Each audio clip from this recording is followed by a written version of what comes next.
10 days after the cyclone struck, the aid effort here deep in the Irrawaddy Delta is finally underway.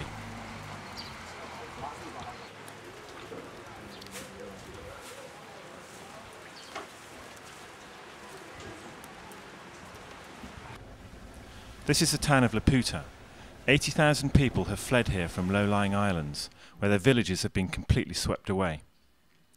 But for the survivors, sheltering here, a new threat has come.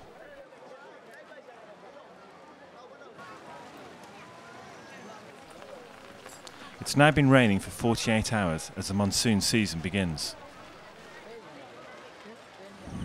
The monsoon has really hit this town with a vengeance now, and the people here are suffering more than ever.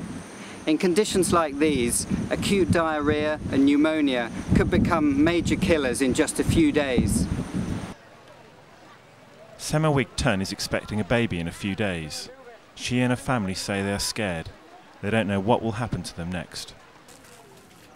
As she talks, an old man is carried into the tent next to us unconscious. It's Semawig's grandfather. An alert is sent out and 10 minutes later 2 Merlin doctors arrive. But they're too late. In conditions like this, the old and the infirm are the most vulnerable. This clinic has been set up in a monastery where 1,000 people are sheltering. Many have wounds sustained when the tidal surge crashed through their homes.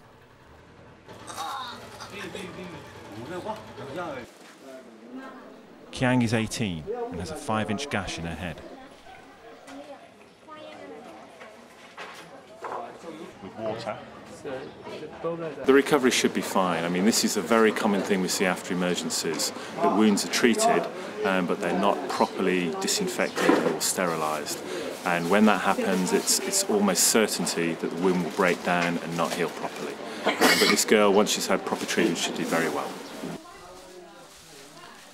Merlin is now running clinics in at least 5 points in the Delta, as well as distributing clean water supplies and sanitation kits. I'm now in Yangon, where today our main shipment of medicines from Europe has just arrived. The situation for survivors down in the Delta is still really desperate, but at least now we have the supplies we need to keep this program going.